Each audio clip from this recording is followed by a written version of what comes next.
अस्सलाम वालेकुम। मैं हूं आपका भाई माजिद चौधरी और आप देख रहे हैं मेरा यूट्यूब चैनल। उम्मीद करता हूं कि आप सब खैरियत से होंगे और जहां भी होंगे अल्लाह पाक की हिफ्ज़ व अमान में होंगे। तो आज की बात शुरू करने से पहले आपको एक छोटा सा वाक़या सुनाता हूं। ये वाक़या तो आपने वैसे अपनी ज़िंदगी में कई बार सुना होगा। चलें मौके की मुनासबत से आज आपको फिर सुना देता हूं कि किसी बस्ती से एक तोते और तोती का गुज़र हुआ।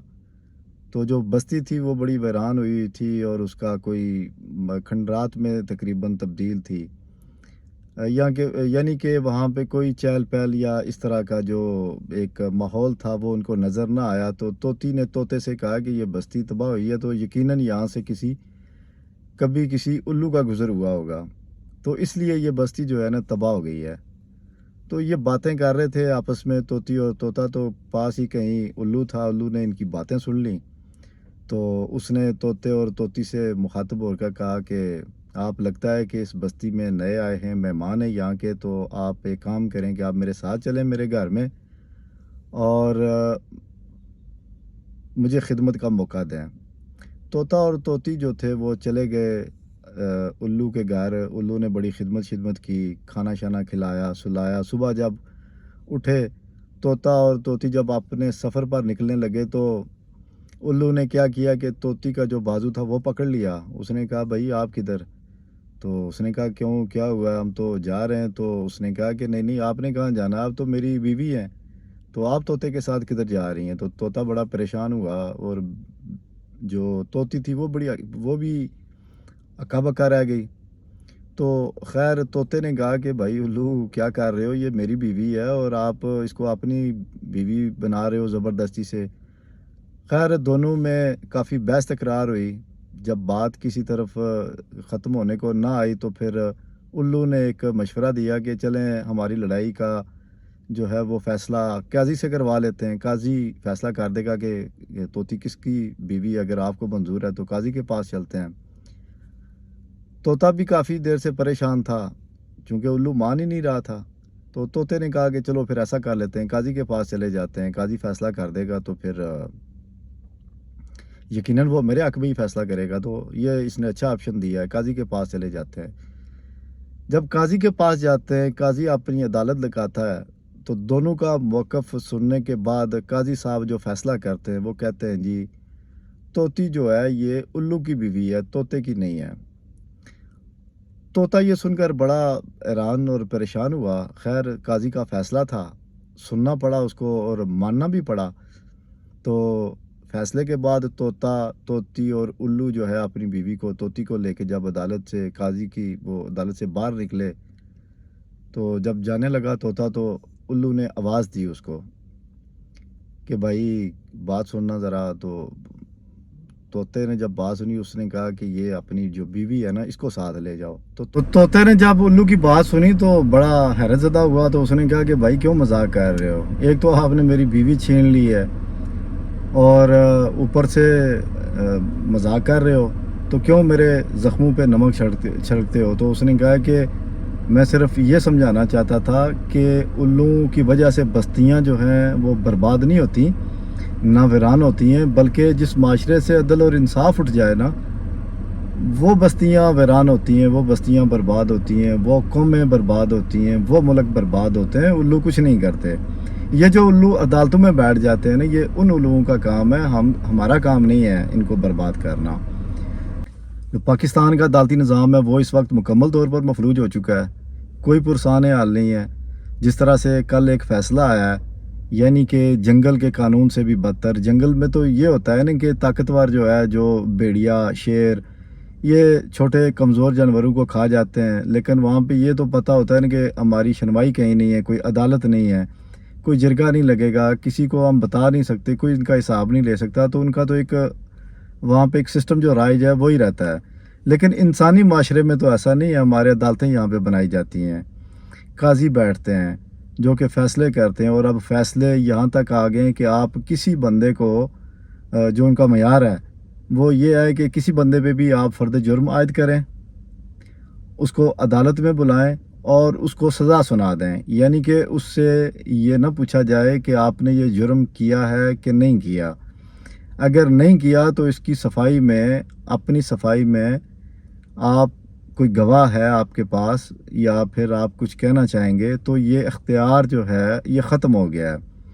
جسٹس ہمایوں دلاور کی عدالت میں جو کارروائی ہوئی ہے توشہ خانہ کیس پہ عمران خان صاحب کے خلاف، وہ بالکل سب کے سامنے ہے، پوری قوم کے سامنے کس طرح سے اس کا فیصلہ کیا ہے۔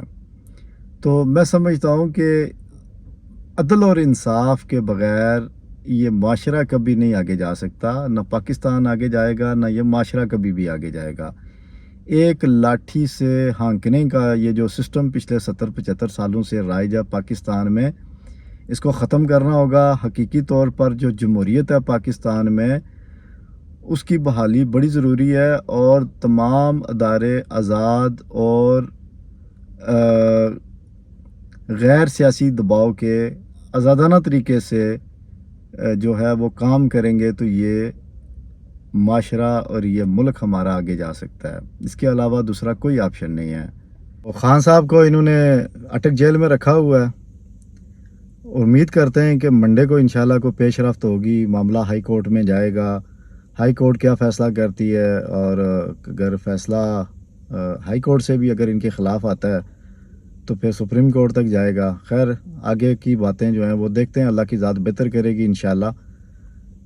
لیکن اس وقت جو خان صاحب نے جو آخری اپنی ایک سپیچ کی ہے، ایک پیغام جو اپنے کارکنوں کے لیے اور پوری قوم کے لیے چھوڑا ہے کہ میں آپ کے لیے کھڑا ہوا ہوں اور اس قوم کے لیے کھڑا ہوں، اس ملک کے لیے کھڑا ہوا ہوں، یہ جد و جہد جو ہے یہ میرے بعد رکنی نہیں چاہیے۔ آپ نے اپنا جو پرامن احتجاج ہے اس کو ضرور ریکارڈ کروانا ہے، اور بھرپور طریقے سے ریکارڈ کروانا ہے، اور پاکستان میں کوئی توڑ پھوڑ نہیں کرنی، چونکہ یہ ہمارا ملک ہے۔ تو لیکن احتجاج کا حق ہمیں آئین بھی دیتا ہے، قانون بھی دیتا ہے، اور احتجاج بالکل عوام کو کرنا چاہیے، پوری قوم کو نکلنا چاہیے پرامن طریقے سے، خود بھی نکلیں، دوستوں کو لے کے نکلیں، فیملی کو لے کے نکلیں، بچوں کو لے کے نکلیں۔ یہ جو پاکستان میں ظلم اور بربریت کا اور ایک طاقتور کا جو ایک قانون چل رہا ہے، اس کو ختم کرنے کے لیے، اس کی روک تھام کے لیے ضروری ہے کہ عوام اپنا احتجاج ریکارڈ کروائیں، کیونکہ یہ ہمارے ملک کا مسئلہ ہے، یہ ہماری قوم کا مسئلہ ہے، ہماری آنے والی نسلوں کے مستقبل کا مسئلہ ہے۔ تو پاکستان اگر صحیح ہوگا، قوم صحیح ہوگی، تو ہمارے بچوں کا مستقبل، ہماری نسلوں کا مستقبل صحیح ہوگا۔ تو اگر یہ چوری چکاری والا، یہ ڈنڈے کے زور پہ ہانکنے والا اگر نظام رہا تو کل ہماری نسلوں کا، اس پوری قوم کا کون محافظ ہے؟ کوئی بھی محافظ نہیں ہوگا، کوئی بھی آپ کے حقوق چھینے گا جیسے چھینتے آ رہے ہیں۔ کون پرسان حال ہے؟ اگر آپ یہ دیکھیں، یہاں سے اندازہ لگائیں کہ ایک ملک کی سب سے بڑی پارٹی کا چیئرمین، اگر اس کے ساتھ ہمارا نظام، ہمارا جو سسٹم ہے وہ اس طرح کا گھٹیا اور گھناؤنا سلوک کر رہا ہے، تو کون ہے جو محفوظ رہ سکے گا؟ کس کو امید ہے کہ وہ یہ سمجھتا ہے کہ اس کے ساتھ اگر کل زیادتی ہوتی ہے تو اس کو عدالت انصاف دے گی اور انصاف مل جائے گا اس کو؟ میں سمجھتا ہوں کہ بالکل بھی نہیں۔ طاقتور کا قانون چل رہا ہے ملک میں، تو اس کے خلاف آپ نے بھرپور آواز اٹھائیں، سوشل میڈیا پہ اٹھائیں۔ آپ اگر احتجاج ہوتا ہے آپ کے گلی محلے ملک سٹی میں جہاں پہ بھی احتجاج ہوتا ہے اس میں حصہ لیں، اور سب سے بڑھ کے کہ اگر الیکشن ہوتے ہیں، اب تو انہوں نے یہ جو وارداتیں ڈالنی شروع کر دی ہیں الیکشن تاخیر سے، تو پتہ نہیں کیا ہوگا، یہ بھی عوامی حقوق پہ ڈاکہ ڈال رہے ہیں۔ اگر الیکشن ہوتے ہیں تو اس میں بھرپور طریقے سے آپ اس میں حصہ لیں، اور اپنا ووٹ جو ہے وہ پی ٹی آئی کے نامزد جو بھی امیدوار ہوگا اس کو کاسٹ کریں۔ تو میرا خیال ہے کہ امید کا دامن انسان کو نہیں چھوڑنا چاہیے، مایوسی کفر ہے۔ تو اپنے حق کے لیے، حقیقی آزادی کے لیے اپنی جو جنگ ہے آپ کی ایک پرامن طریقے سے اس کو لڑتے رہیں، اور اپنی آواز کو بلند کرتے رہیں، غلط کو غلط کہتے رہیں، تو انشاءاللہ ایک دن ضرور بہتر ہوگا۔ اور خان صاحب بھی مجھے پوری امید ہے کہ بہت جلدی باہر آ جائیں گے، اور باقاعدہ طور پر وہ ہمارے درمیان ہوں گے، الیکشن کمپین بھی کریں گے انشاءاللہ۔ یہ مجھے امید ہے، میرا ایمان یہ کہتا ہے کہ انشاءاللہ ایسے ہی ہوگا، چونکہ حق اور باطل کی جنگ میں وقتی طور پر باطل غالب تو آ سکتا ہے، لیکن جو فتح ہوتی ہے وہ حق کی ہوتی ہے۔ تو انشاءاللہ فتح حق کی ہوگی، اور اسی کے ساتھ اجازت دیجیے اپنے بھائی ماجد چودھری کو، ملتے ہیں انشاءاللہ نیکسٹ ولاگ میں، خیال رکھیے گا، اللہ حافظ۔